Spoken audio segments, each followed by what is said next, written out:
Hello, welcome to Wuthering Heights, Chapter 5.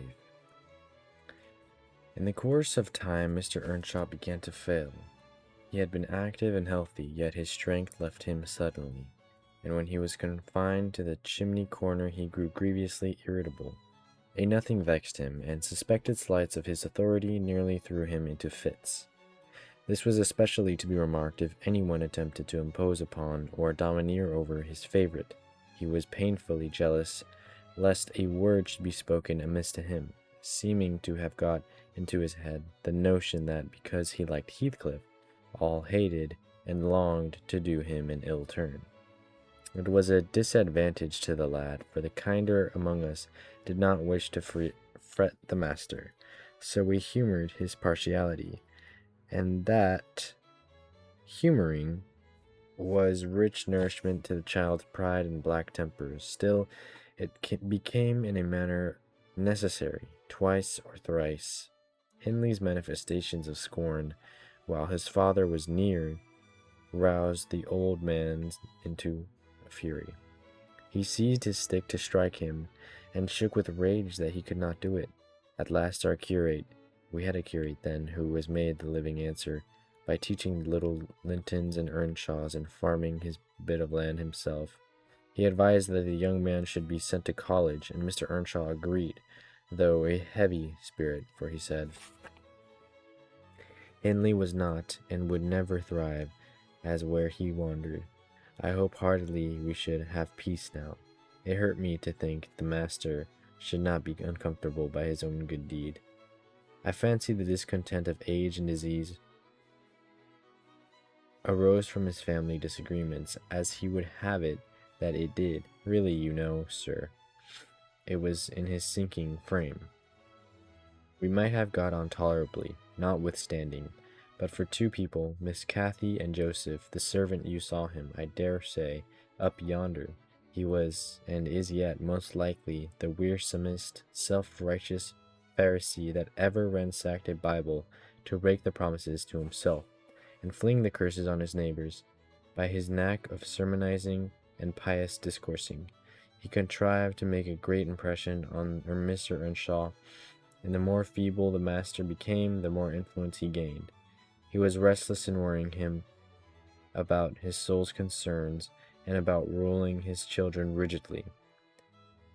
He encouraged him to regard Hindley as a reprobate, and night after night he regularly grumbled out of a long string of tales against Heathcliff and Catherine, always minding to flatter Earnshaw's weakness by heaping the heaviest blame on the latter. Certainly, she had ways with her such as I never saw a child take up before. She put all of us past our patience 50 times and oftener in a day, from the hour she came downstairs till the hour she went to bed. We had not a minute's security that she would not be in mischief. Her spirits were always at high water mark, her tongue always going, singing, laughing, and plaguing everybody who would not do the same. A wild wick slip she was, but she had the bonniest eye and sweetest smile and lightest foot in the parish, and after all I believe she meant no harm. For when once she made you cry in good earnest, it seldom happened again that she would not keep you company and oblige you to be quiet, that you might comfort her. She was much too fond of Heathcliff. The greatest punishment we could ever invent for her was to keep her separate from him. Yet she got chided more than any of us on his account. In play, she liked exceedingly to act the little mistress, using her hands freely and commanding her compassions. She did so to me, but I would not bear slapping and ordering, and so I let her know. Now, Mr. Earnshaw did not understand jokes from his children. He had always been strict and grave with them, and Catherine, on her part, had no idea why her father should be crosser and less patient in his ailing condition than he was in his prime.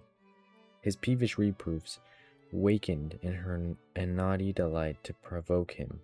She was never so happy as when we were all scolding her at once, and she was defying us with her bold, saucy look and her ready words, turning Joseph's religious curses into ridicule, baiting me, and doing just what her father hated most, showing how her pretended insolence, which he thought real, had more power over Heathcliff than his kindness, how the boy would do her bidding in anything, and his only when it suited his own inclination.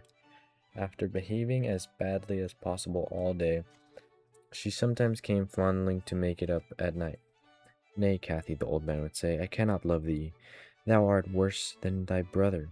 Go say thy prayers, child, and ask God's pardon. I doubt thy mother and I must rue that we ever reared thee. That made her cry at first, and then, being repulsed continually, hardened her.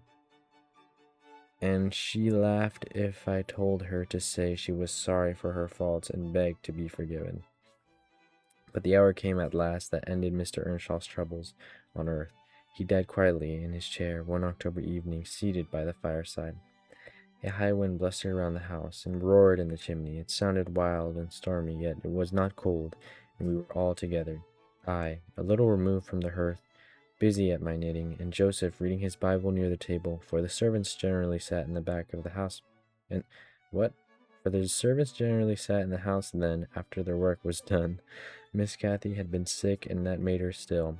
She leant against her father's knee, and Heathcliff was lying on the floor with his head in her lap. I remember the master, before he fell into a doze, stroking her bonny hair. It pleased him rarely to see her gentle, and saying, Why canst thou not always be a good lass, Cathy?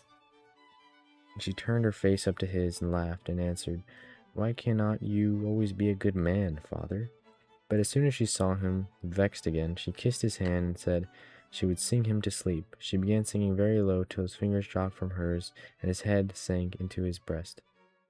Then I told her to hush, and not stir, for fear she would wake him.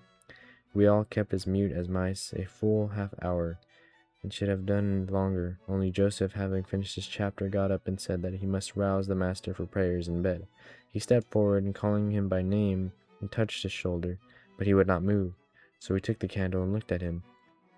I thought there was something wrong as he set down the light, and seizing the children each by an arm, whispered to them, Frame upstairs, and make little din. They might pray alone that evening. He had something to do. I shall bid father good night first, said Catherine, putting her arms around his neck, before we could hinder her. The poor thing discovered her loss directly. She screamed out, Oh, he's dead, Heathcliff, he's dead! And they both set up a heartbreaking cry. I joined my wail to theirs, loud and bitter, but Joseph asked what we could be thinking of to roar in that way over a saint in heaven. He told me to put on my cloak and to run to Gimmerton for the doctor and the parson. I could not guess the use that either would be of them. However, I went through the wind and rain and brought one, the doctor, back with me. The other said he would come in the morning. Leaving Joseph to explain the matters, I ran to the children's rooms. Their door was ajar. I saw they had never laid down, though it was past midnight.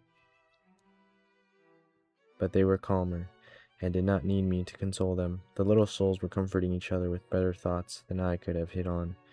No parson in the world would ever have pictured heaven so beautifully as they did in their innocent talk, and while I sobbed and listened, I could not help wishing we were all safe together. End of chapter 5. Where's my bookmark?